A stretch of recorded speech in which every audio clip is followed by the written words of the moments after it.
Mm-hmm. Ying, ying. What is going on? The quick brown fox jumped over the lazy dog. What is going on, everybody? Crypto Clay here, finally tapping in with you. Been a few days, just, doing that 9 to 5 grind. Yes, sir, but, I get up much earlier than 8 or 9. I get up at like 4:50 or some kind of crap like that. Well, it doesn't matter, as long as that fiat is flowing in. As long as that fiat's flowing in, I can keep delegating into crypto and possibly other assets. You know what I mean? Uh, but yeah, anyways, guys, let's get right into it. Let's stay the course. Let's not worry about too much of the noise going on. Yeah, the market's volatile and we're in a bear market and we could see further downside, but I don't think we'll see too much further downside. It really depends on how bad, the quote unquote contagion spreads, Binance, Coinbase war with their stable coins and potential insolvency, which I don't think so. I don't think, honestly, I feel like Coinbase would be insolvent before Binance. Okay. And just from my own experience, I'm in the United States, but before there was Binance US, I used the old Binance. Never had a problem. It was a great experience. And then when I had to switch to Binance US, never had a problem. Still have an account. I would still trade on it if I couldn't get crypto somewhere else. It's definitely a viable on and off ramp. I've had more issues using Coinbase than I have Binance. That's just my direct experience. That doesn't mean either is a poor business model, though. CZ is so smart. Shangpeng Zhao, CEO of Binance, he's obviously incredibly intelligent. You'd think he didn't prepare for some kind of exchange or bank run is what you would call it, an exchange run where everybody withdraws their funds. If he's running a sound practice, he's not co-mingling funds with business funds with customer funds. So he wouldn't have considered the customer's funds as part of his business model. Their in and outflow is his business model. He makes profit when you pull money out and when you put money in. He's probably loving this right now. Put it in and out, because guess what? In 2 months, when you need his exchange, you're going to put your money back in, and he's going to scrape off a fee again, a second time.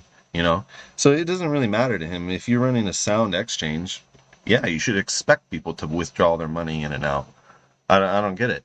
I don't think you're going to hurt him like Sam Bankman-Fried's establishment was hurt. All right, let's get into some cool but also kind of crazy and freaky stuff here. We got ChatGPT. Everybody's talking about ChatGPT. ChatGPT is a prototype artificial intelligence chatbot developed by OpenAI, which specializes in dialogue. The chatbot is a large language model fine-tuned with both supervised and reinforcement learning techniques. It is a fine-tuned version of a model in OpenAI's GPT 3.5 family of language models. ChatGPT was launched in November 2022 and has garnered attention for its detailed responses and articulate answers, although its factual accuracy has been criticized. So anyway, this is like a precursor to very advanced chat AI. And I mean, imagine a chat bot where you can say, hey, I need a legal document to start a business in the state of California, and yada, yada, yada, and it types it out for you. Or let's say, like for me, YouTube, I need an intro that is like a cartoon, and it's a UFO flying in out of nowhere, sucking up XRP and then exploding into nothing. And it could code that for me. It could create 50 of them, and then I get to choose which one I like. It's insane. It's like a digital accountant. Let's say you just plug in an Excel spreadsheet and it can tell you whatever you want about the data, right? It's everything you need. It could write an app for you. It's a job eliminator, but at the same time, it's going to become a useful tool for people. And my overall point is it's cutting edge technology. Okay, just like crypto, it's cutting edge technology. It's on the front lines of advancement. Pardon me. But if you go down and you check out who is behind ChatGPT, it's OpenAI, correct? All right, remember that. OpenAI, that's who's behind it. ChatGPT, advanced chatbot. Then we got Jed McCaleb. He is currently the chief technology officer of Stellar Labs, right? Prior to co-founding Stellar, Jed McCaleb also served as CTO of the company Ripple. Boom. Jed McCaleb. McCaleb is also known for creating the Mt. Gox Bitcoin exchange. Boom. And something I'm not too familiar with, the peer-to-peer eDonkey and Overnet networks, as well as eDonkey 2000 application, which I haven't looked into those yet. That's kind of interesting. There's a strain of cannabis out there called like donkey butter, and it always makes me laugh. I don't know why it reminds me of that. So yeah, Jed McCaleb and his donkey butter. But if you go down here into philanthropy, McCaleb donated $500,000 worth of XRP to the Machine Intelligence Research Institute, cool, as well as joining its advisory board. And then in February 2018, McCaleb was announced as a new donor to the artificial intelligence research group OpenAI, behind the chatbot ChatGPT, right? So I just want to point out that Jed McCaleb's name, he is all over in the tech space, okay? He's like a serial founder of these tech companies and investor in leading edge technology, right? So I want to continue on about Stellar. I just want to show how the CTO and founder of each one of these is super important, okay? And I know I talk a lot about XRP, but we can't ignore Stellar Labs, not at all. Now, for a long time, people said Stellar, XLM. So there's Stellar Labs and then there's XLM, just like there's Ripple and there's XRP. XRP is the actual distributed ledger.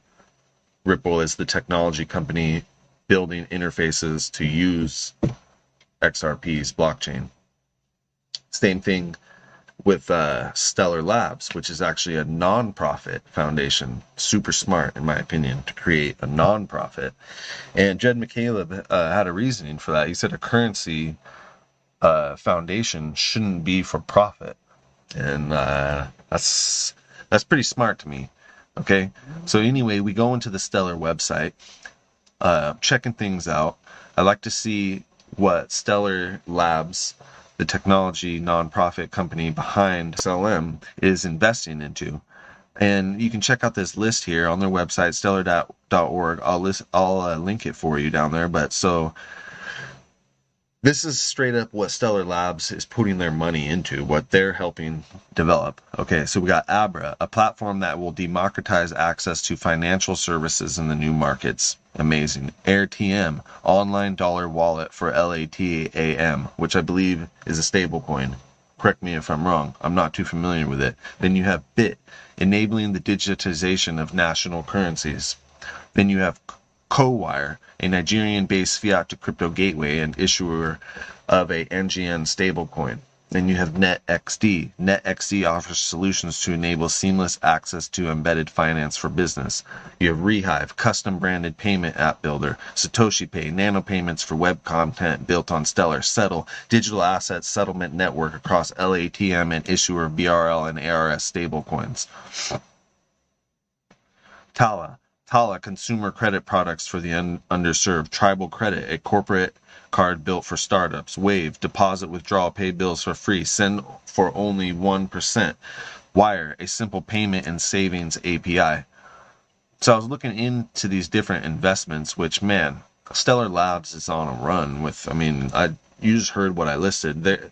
They're getting involved, which in turn is Jed McCaleb, of course, getting involved in all these different things that the world is turning to quickly, right? And one thing I thought was interesting that they're investing is in the BITT or BIT, enabling the digitization of national currencies. So I went to their website, About Us. At BIT, we have seen firsthand how digital currencies revolutionize economic systems at every level. Although digital currencies are already here and here to stay, few basic financial and banking models have adapted accordingly. The truth is that central bank governments, entities, and licensed financial institutions may not know how to effectively adapt and evolve with this change. In response to this rapidly growing need, we have developed an industry-leading suite of comprehensive financial technology solutions. Our team of digital currency experts customize our approach specifically to your needs and objectives, creating a truly bespoke set of real-world solutions. Our goal is to ensure that every stakeholder in your financial ecosystem deserves the maximum possible benefit from digital currency implementation. By providing accessible, low-cost digital currency solutions, we can help our clients lower infrastructure costs, increase revenue, improve financial inclusion, and elevate the user experience of financial transactions. We have partnered with central banks, governments, and fintech sector participants around the world, assisting with every aspect of the digital currency and stable coin operationalization process. From policy development to minting CBDC and stablecoins and beyond, our digital currency management system network provides every tool necessary for administration, tracking, and reporting. Some of the invaluable services we offer include CBDC stablecoin workshops, so they're educating people, CBDC and stablecoin sandbox, so they're creating environments for people to develop CBDCs and stablecoins, CBDC and stablecoin pilot programs, so they're fucking testing them, they're trying them out, CBDC and stablecoin deployment, helping you deploy it into your economy. Whatever your needs might be with regard to designing, minting, issuing, or handling digital currencies, BIT has the capacity to assist you in a successful transformation. The adoption of fiat digital currencies has the potential to empower every stakeholder in the ecosystem. And I'm not going to continue on, but insane. BITT, Banking Innovation Through Technology. Stellar Labs invested in them. So these guys are helping the world develop CBDCs. Stellar Labs is behind them with the money, okay? Let's continue on. Analysts expect XLM price to explode as Stellar leads the way in CBDC issuance. This is an old article. This is from 2021 in October. So XLM prepares for rally. Stellar blockchain takes strides in stablecoin issuance. Basically, it's going on to state that it's a leader in stablecoin development and CBDCs. Look, in this article, they even talk about Kevin Cage. Pretty cool. But this is an old article. We don't need to worry about the chart. And Kevin Cage talking about the chart over a year ago. No worries. Love Kevin Cage. But my point is, Stellar, main distributed ledger technology behind the world, developing central bank digital currencies. Okay, not to knock XRP. So MoneyGram tested XRP for like a year or more. I can't remember, a while, and then they released data showing how much money it saved them. And then they switched to using XLM, and they basically stated that they want to use XLM on the front end, or for retail, and then they want to use XRP on the back end for banks or for cross-border payments, right? And so my point is XRP, XLM kind of go hand in hand with these CBDC cross-border payment, faster transactions around the world, and this development and this change within the global stage. Brazil's largest crypto exchange partners with Stellar to work on a CBDC. Yeah, pretty impressive. May 24th, 2022. Stellar CEO to be part of IMF panel on cross-border payments alongside Ripple. Remember that. But this article is separate from 2020. So we've had Stellar working with the IMF since 2020. And you know, we've seen Brad Garlinghouse at meetings with the IMF as well, the CEO of Ripple.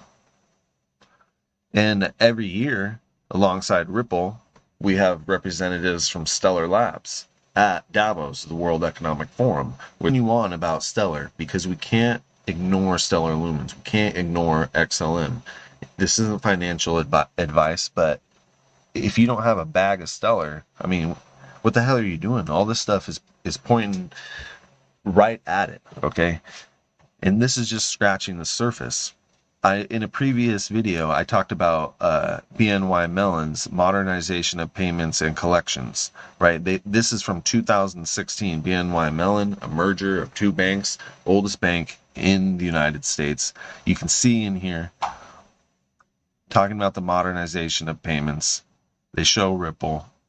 Beautiful. Then you go down here. If you go into Block Tech, I will link this below. If you go into Block Tech and Financial Services Virtual Scape, applications and solutions, list a whole bunch of partners, right? But infrastructure and base protocols down here I thought was interesting. We got public blockchains, Bitcoin, Ethereum, BitShares, and then we got special. I thought it was interesting it's listed under special, Ripple and Stellar. Oldest bank in the United States. Let's get into the chart here of XLM, okay? Let's check it out. Where's my whiskey at? There. Woo! Yes, sir! Let's get to the XLM chart here. Let's look at it, okay? I pulled a fib retracement from March 20th, okay, to when it reached the high in that cycle of August. So, you know, from spring to summer. Big deal. Pulled the fib. Because in my opinion, we broke down into this fib, into the older structure, rather than pulling it from that low all the way to this high. I just pulled it to the next high after that, and it seems to be following it perfectly. And we've seem to have broke down into the 0.618, or we're about to. We're testing the 0.618. My bad. And I think we're gonna go into there, right? The lighter green box, right here. That's my opinion. So if we get down into there and we tap the bottom of that range, you know, we could see 5 cents potentially. And if we hit 5 cents, yeah, I'm scooping up a bag. I've honestly been neglecting my bags of XLM. I've been scooping up, you know, Casper and H-Bar and Algo and of course XRP. I haven't bought XRP in a while, but if XRP gets below 30 cents, you can bet your bottom dollar that I'm going to be spending my bottom dollar on XRP, even though my bag is full, in my opinion. So I set goals and then I reach those goals and then I move on. Right? And then I try to hit goals in other technologies, other digital assets that I know are going to be big, right? I'm trying to gain that ROI. And XLM and XRP are not going away. That's clear. That's super clear. I'm not worried about the exchange FUD. Self-custody. I don't think Binance is insolvent. I don't think Coinbase is. I think what's going to happen from all this is regulation, right? That's what's going to happen from all this Sam Bankman, Friedman, Cheedman, Liedman shit, right? But we can't ignore assets like Stellar and XRP because they are making moves. And one thing I wanted to bring up, guys, is a while ago, XLM supply was chopped in half. Stellar Labs voted through consensus to burn half the supply, right? They burnt half the supply because they had the same supply as XRP, 100 billion. They burned it. There's only 50 billion now.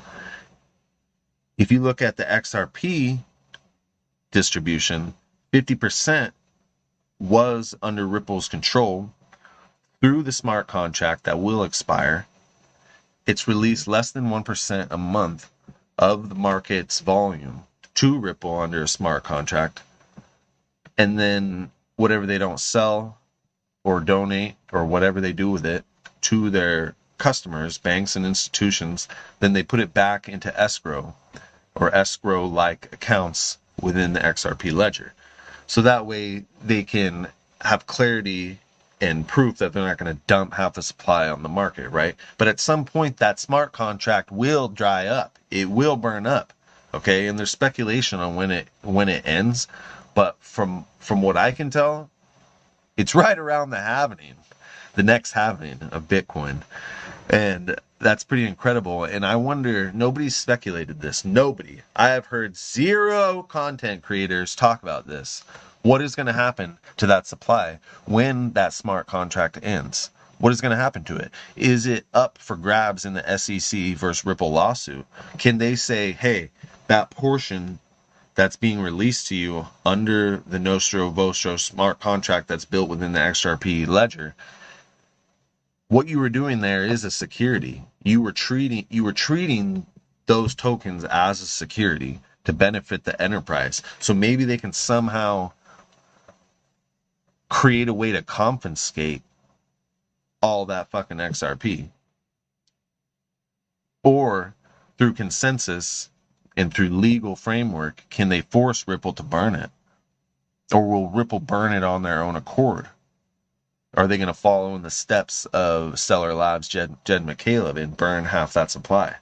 I don't know. But something tells me half the supply is going away at some point of XRP. And I don't know how or why it's going to happen. But I'm here to talk about that kind of stuff. And this is a good leeway, guys. This is a prototype, but I'm working on a tinfoil hat, okay? Because we get into conspiracies on this YouTube channel, okay? I think I've talked about this before in previous videos. I think it's important to conduct or to create conspiracies, right? Not to spread FUD, but to try to anticipate what might come within the market, to try and understand what might come, right? To be ready. Okay? Now, what becomes a problem with conspiracies is when you try to make financial decisions, for example, based on a conspiracy. Stupid. Don't do that. Know the difference between when you're speculating through a conspiracy and what the truth is, what the data is, what the facts are. But you need to remain balanced, okay? Wait for evidence to come forward to prove your conspiracy might be true, that you might be onto something, okay? Don't just blindly be conspiratorial and then make decisions based on that. It's not wise. But just to negate and to push away conspiracy is also stupid. Don't be imbalanced like that, because conspiracies have turned out to be true. Get into that. What is the truth? Is reality just a collective projection of the human consciousness? And are we able to collectively project some kind of other reality? We can get into that. But for blatant science, that's not how it works. Watergate was a conspiracy, turned out to be true. Oh, the president would never send guys in at night and shit to fucking steal documents. No way, that's a conspiracy. That's a conspiracy. We love Nixon. It's a conspiracy. He's helping our economy. He took us off the gold standard, blah, blah. Turned out to be true, right? Okay, we're wearing the tinfoil hat. We're getting crazy. We're getting wild up in here. We're sipping whiskey. Hope you're liking it. Let's keep going into this conspiracy stuff here, okay? So, I don't know how many of you have seen this. I don't understand my following yet. I don't have much of a following. I don't know how much you've been involved in crypto, how long you've been involved. But anyway, this is an article. This is a magazine from The Economist in 1988, talking about get ready for a world currency. Look at that, 2018. So they're a little off. But look at, showing the phoenix, right? Rising from the ashes of burning money down here, burning fiat. And look at that symbol in the middle right there. What does that remind you of? Boom, Stellar, dude. Same symbol as Stellar, dude. 1988. Super weird. Not to mention Stellar XLM, Stellar Lumen, seems to be the foundation of a lot of digital money. Look, Ukraine is building their CBDC on XLM. That's like the most rushed CBDC right now, in my opinion, is Ukraine, because you got people who are citizens of Ukraine not living in Ukraine needing that technology to transfer money around, to send money around. They need a CBDC, and they need stellar lumens. They to survive outside the country, but also within the country. It's super interesting. But anyway, back to the 1988 Economist magazine. You see the stellar lumens symbol here, and they give the details here within that magazine. Let's scroll down through the content of that old magazine. Let's see here. And the Phoenix, they're calling the Phoenix the proverbial digital currency of the future. The Phoenix zone would impose tight constraints. Let's scoot back. In all these ways, national economic boundaries are slowly dissolving as the trend continues. The appeal of a currency, remember, this is 1988. The appeal of a currency union across at least the main industrial countries will seem irresistible to everybody except foreign exchange traders and governments. In the Phoenix zone, so the new digital currency zone, economic adjustments to shifts in relative prices would happen smoothly and automatically, rather as it does today between different regions within large economies. The absence of all currency risk would spur trade, investment, and employment. The Phoenix zone would impose tight constraints on national governments. There would be no such thing, for instance, as a national monetary policy.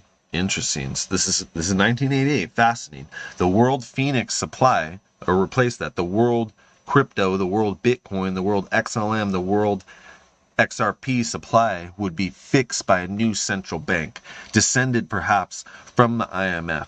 The world inflation rate, when we talked about the IMF creating a basket of SDRs, and then that becoming that basket becoming the world reserve, XRP, XLM, potentially quant being included in that, and I believe XDC. That's just my speculation. We got the tinfoil hat. The world inflation rate, and hence within narrow margins, each national inflation rate would be in its charge. Each country could use taxes and public spending to offset temporary falls in demand. Interesting.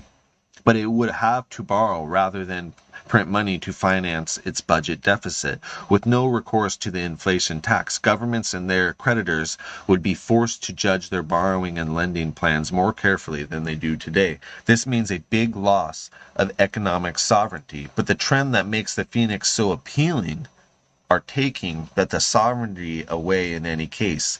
Even in a world of more or less floating exchange rates, individual governments have seen their policy independence checked by an unfriendly outside world.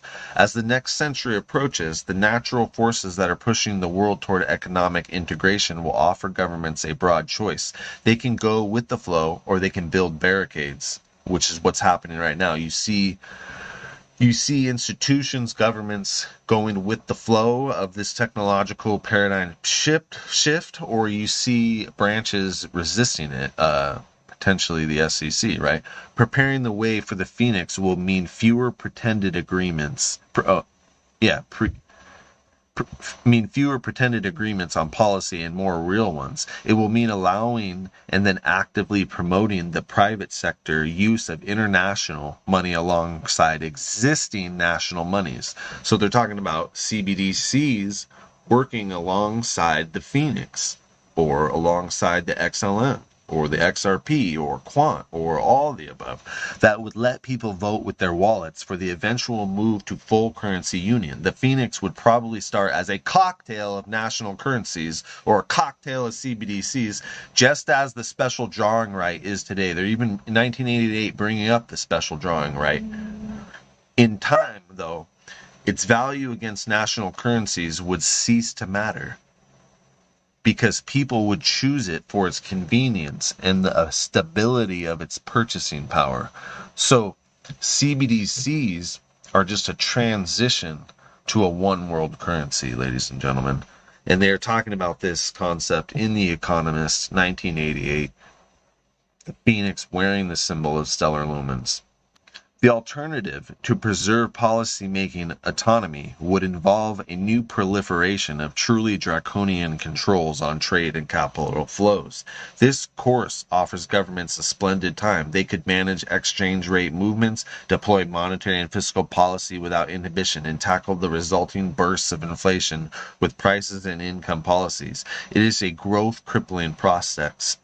Pencil in the Phoenix for around 2018 and welcome it when it comes. Fascinating prediction here, guys. Wearing the Stellar Lumen from 1988. Crazy. Did Stellar Labs choose this on purpose? Huh? Are there coincidences? This image of Sam Bankman-Fried being arrested. I got the tinfoil hat on, guys, so I'm going to say it. Do you really think he's sitting in a shit-stained, maggot-filled prison right now? Billionaire, gave a bunch of money to politicians. You really think they let him like that? That's dirtbag, you know? That's a dirtbag move. Your friend gives you a bunch of money, and you let him go into some nasty prison. I wouldn't allow that if he was my friend and I was a dirty-ass politician, a snake, a sick-ass snake. Look, guys, I don't know if you've seen that movie called Limitless with NZT. You got bath salts, you got designer drugs that these billionaires, you know, they could take a DNA test, right? And then design a drug that's perfect for you. You know that? But you still got amphetamines, you still got cocaine, right? You got all kinds of drugs, right? Maybe he was doing designer drugs, and then as he got more and more broke, he's doing, you know, cheaper shit, poor people drugs, regular drugs. Look at his eyes are brown. I can see the color of his eyes. I can faintly see he's got a brown eyes too. Okay, so I'm saying it ain't the photograph coloring here. Look at his eyes. Okay, look at that. As a motherfucker who's been high a lot, that guy's high. He's high, bro. Okay? Let me tell you what. That motherfucker's high. Okay? Now, I don't know what's going on in this world, but there's some crazy shit going down. Okay? All in all, I'm staying the course. I'm trying to ignore this type of drama. Okay? This cult sacrifice for the financial system. It crashed. It crashed on an eclipse, guys. Come on. What's going to happen to him during Saturnalia? Okay? What's going to happen to him? We're basically there. Is he going to be sacrificed officially? People talking about him getting Epstein and shit. I don't know what's going to happen. You know? Is Epstein even dead? Or is he fucking... They faked his death and let him go? I don't know, guys. The world's a crazy place. I'm not saying to believe in conspiracy theories, but be on guard and know that XLM, XRP are part of the new financial system. This is Crypto Clay. Tapping out. Peace and love.